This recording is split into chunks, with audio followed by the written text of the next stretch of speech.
Welcome to my show. I'm a guest here. His name is Dennis Dowdell. Mr. Dennis, how are you doing, sir? I'm doing so well. I always tell people, when they say, "How are you doing?" I always say, as good as I decide."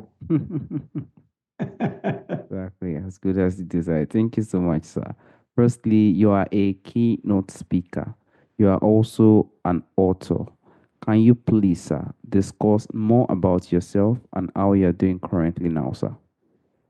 Yeah, I appreciate that. I have been in the health industry for almost 45 years now and have been involved in developing teams of people around the world. I've been to 51 countries. I have business in several more actually than that.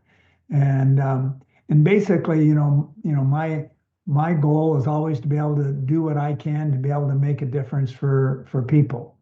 And and so over the years, following a number of principles, and fortunately, that I've been able to learn from a number of mentors, which I would suggest for everyone in your audience is to find a mentor, somebody that you admire and respect, to be able to just spend some time with, that, to see that they might invest their background, their experience, their knowledge and wisdom into you to help you grow and become more of the person that you were designed to be.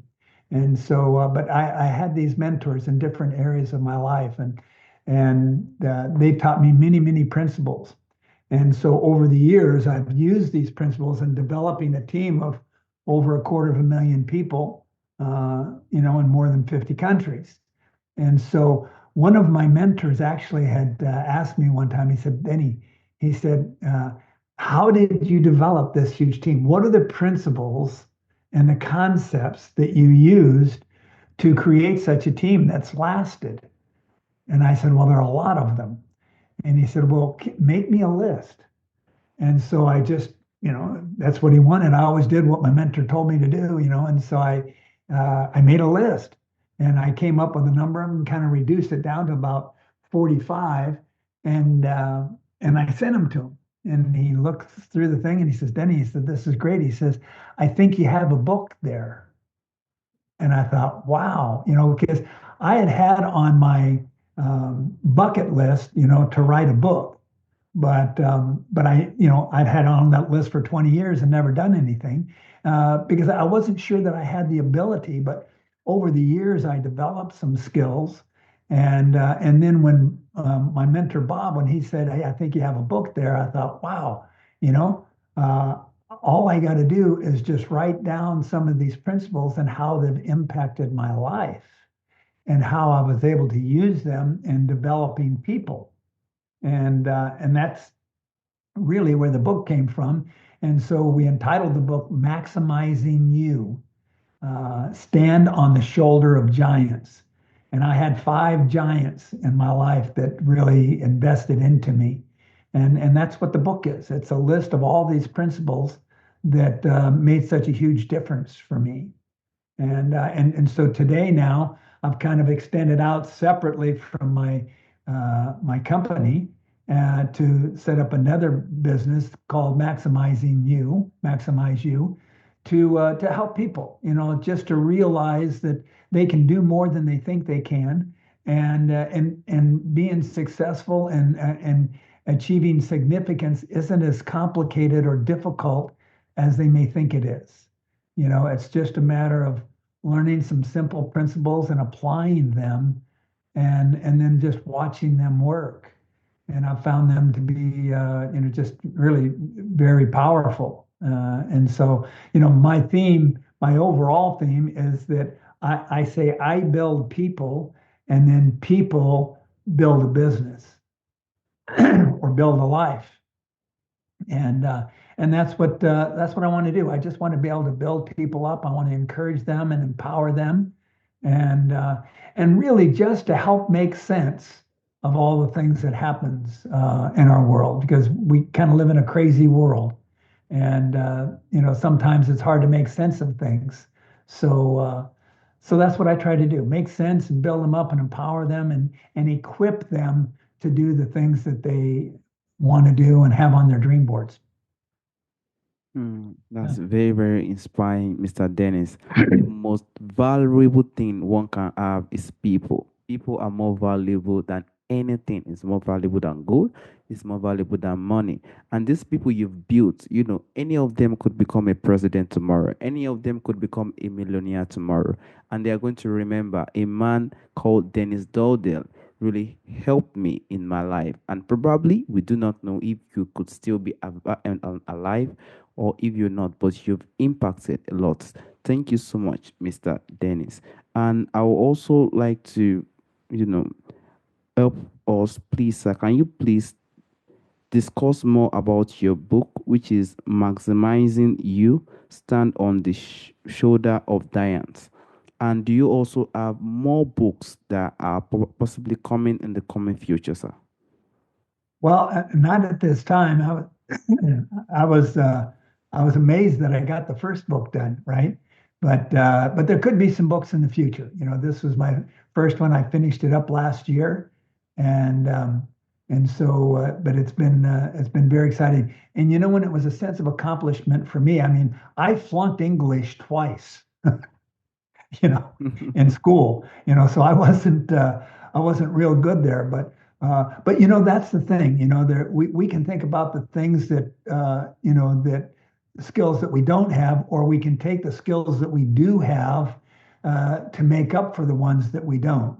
And there's people that are willing to help, and that's exactly what I did. I learned to utilize the talents and skills of other people, and so it's kind of like an exchange. They allow me to use their skills, and then I get to share with them my skills, and so together, we can do more. One of my mentors, Jim Rohn, he said, each of us need all of us, and all of us need each of us. And it's just so true, because each of us have different talents, skills, gifts, and abilities and experiences that the other doesn't have. And so everybody has something to offer. And that's so important for people to realize. And it doesn't make any difference if you're rich, poor, educated, uneducated. It doesn't make any difference.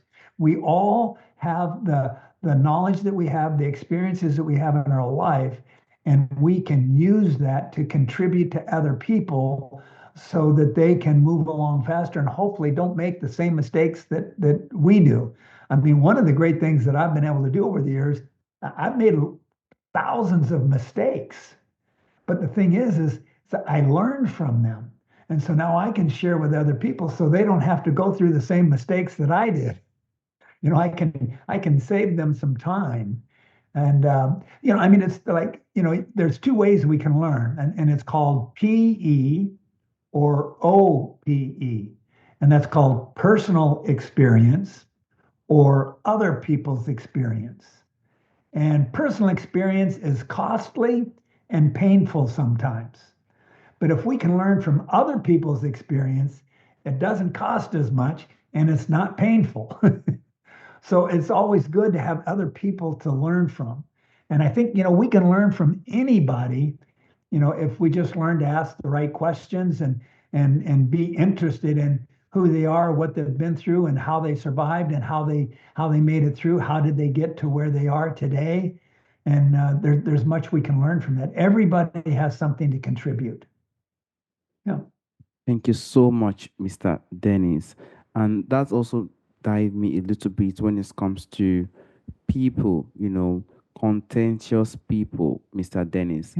What do you personally think are the common traits or are the behavior of a contentious people, sir? Well, I tell you, there's when people are contentious, Hmm. they're not contentious for nothing. Okay. And one of the things that I learned many years ago is, and it's a simple principle of hurt people hurt people. I've never met somebody who is happy, joyful, someone who has purpose, someone who has meaning. I've never seen any happy, joyous, wonderful, purpose-filled person who is contentious.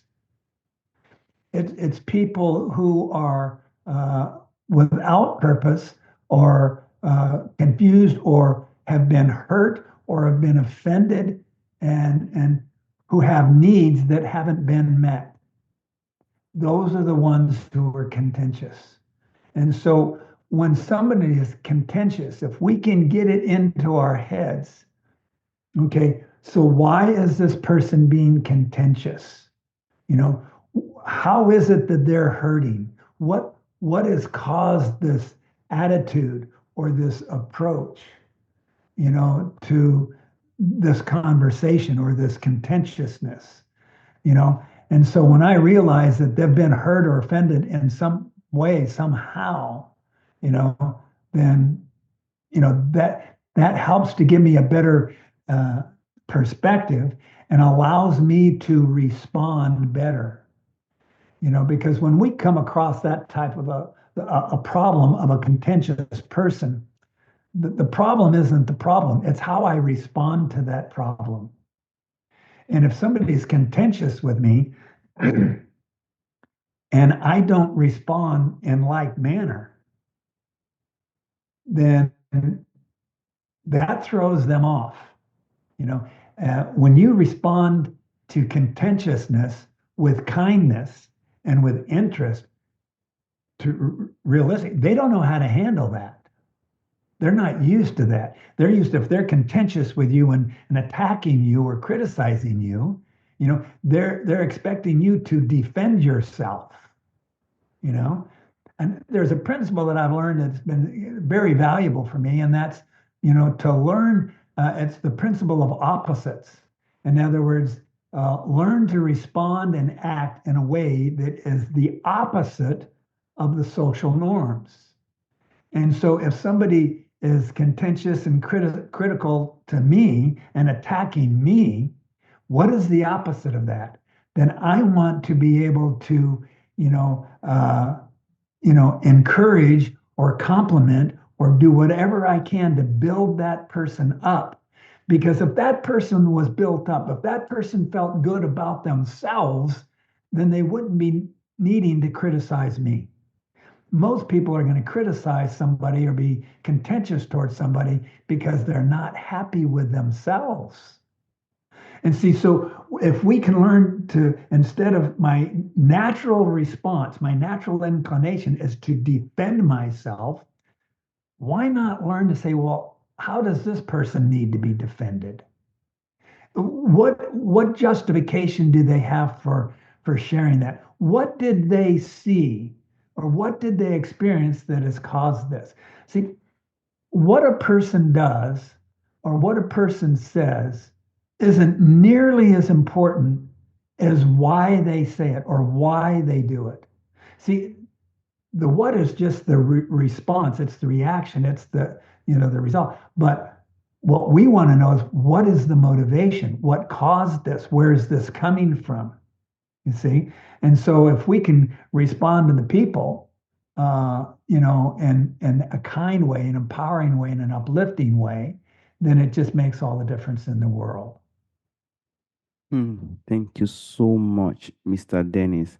And these contentious people, the way when you explain this, I felt like, wow, so people like this, they do probably still, are still on it. And I just felt like we should just learn to, live life and just be happy, should just live life, love everyone. I do not know if that's, could happen, but it's just really tough. And I would like to also ask Mr. Dennis if there is any unique challenges when someone is dealing with a contentious person, whether is a client, whether is my friend, whether is my team members, or whether that person is someone's colleague, sir. I think really ultimately the over the overriding principle is to Mm, think about the other person instead of thinking about yourself. okay. It's contrary to our natural inclinations because our natural inclination is to be concerned about my image, my pain, in me. But if I can, uh, and that's the challenge. The challenge is to reverse it, to think about them instead of thinking about me. Somebody comes up and they come up with some, and they start, and they're very contentious towards us, you know, then the real question, I mean, just a simple response is, wow, it sounds like you've had a really hard day. Man, what happened with you this morning? You see, all of a sudden, so what are you doing here? You're taking the attention off of you, what they've said to you, because they feel, guess what? They feel justified in attacking you or being contentious. They feel justified. And so they say, gosh, and so my idea is I want to find out, well, what's the cause of this? Why would you do that? You see? And so when you say, man, it seems like you've had a hard day, what happened this morning? And they can still respond contentiously, and they can criticize you or something like, or whatever they might do.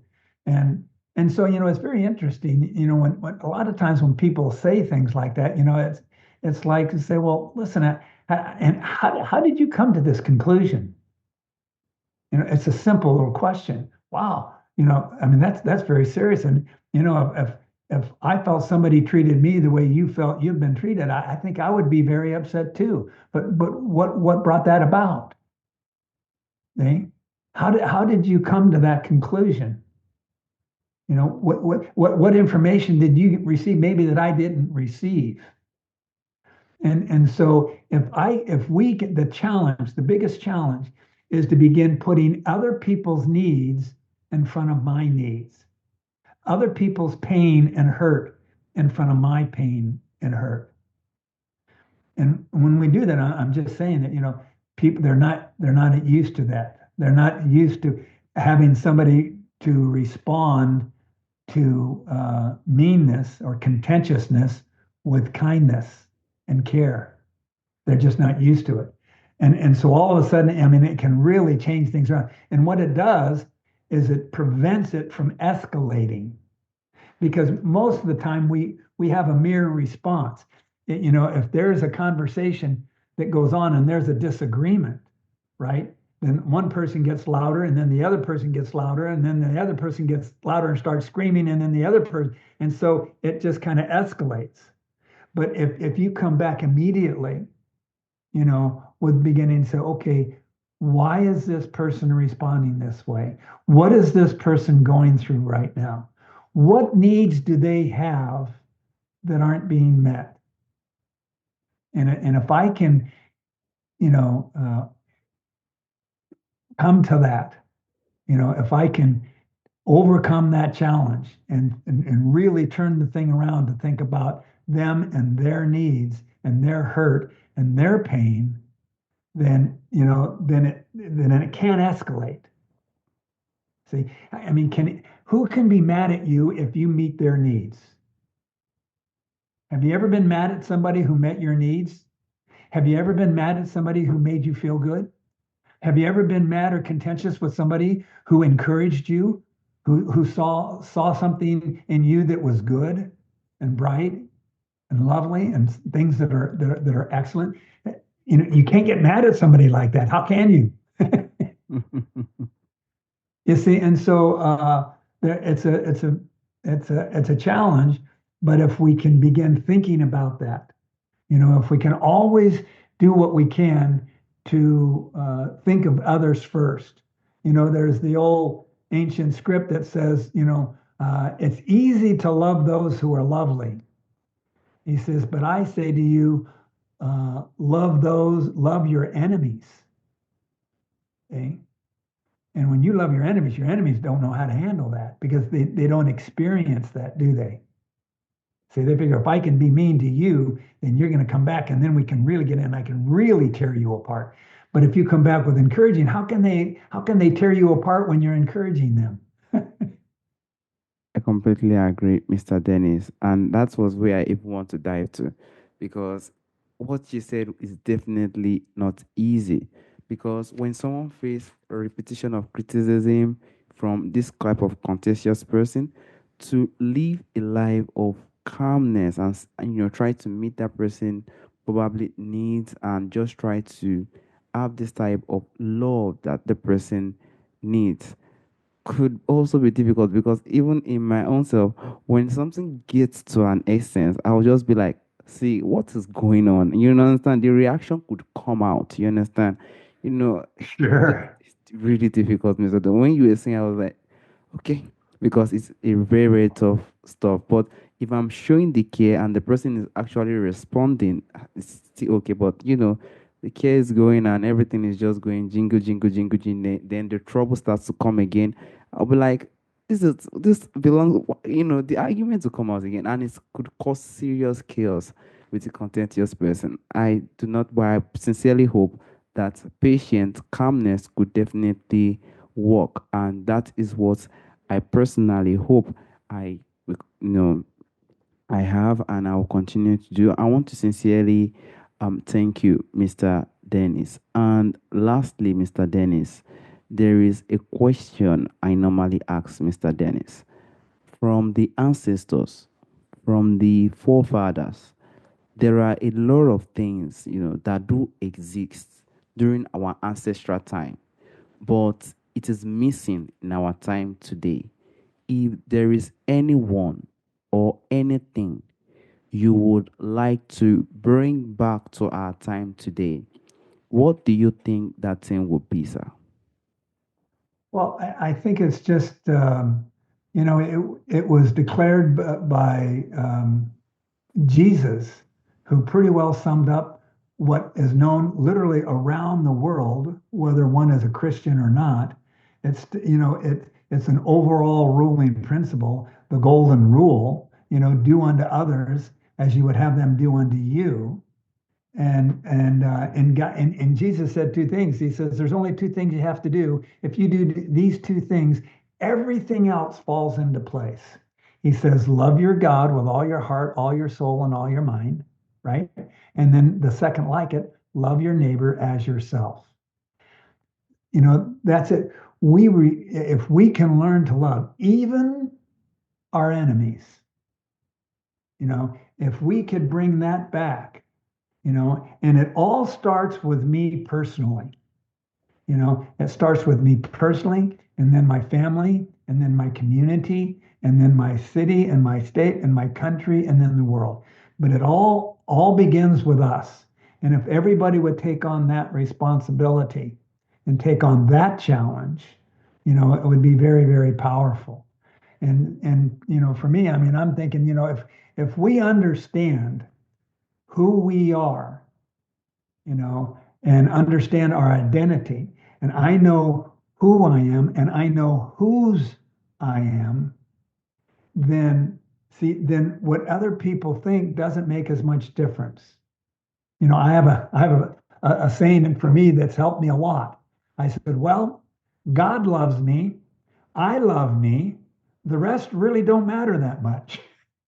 you know And because, if God loves you and you love you, then the problem is the rest of the world. See? And what I'm going to do is because I am loved, now I know how to love others, even those who are contentious, even those who may not like me, even those who might be my enemy. I can love them because I've been loved and I know how. I've had somebody that's illustrated that for me. And so I think that's really the key. I mean, it sounds, it's just kind of like when they have the Miss World Beauty contest, and they say, and peace to the world, right? But the reality is, if we can really learn to love people like ourselves, like we want to be loved, think of how many problems that would solve. I completely agree, Mr. Dennis. We love us, and we love people the way we need to be loved. We treat people the way we are all to be treated, and Yes. we also do things to people, or you probably react to people in a way you feel. Sometimes one is doing something to someone, you have to think, what if I am the person? You have to think of oneself, and that is love. If I can say I can't do this if I'm in this position to myself, What if I'm in this person's position? How will I accept it? If someone can give those questions, then that love is going to, emerge, and that is just tremendous.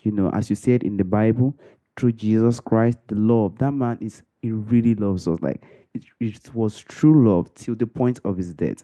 And that is what Yes. we people should try to also adapt. That love, that way that we ought to treat others, the way we could treat ourselves.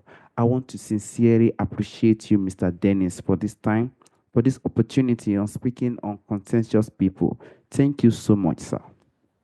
Thank you, and thanks for the honor and the privilege of being on your show and the opportunity to share with your audience. And we just hope they'll take this and be a little bit better today than they were yesterday. Exactly. Thank you so much, sir. Bye bye. Bye.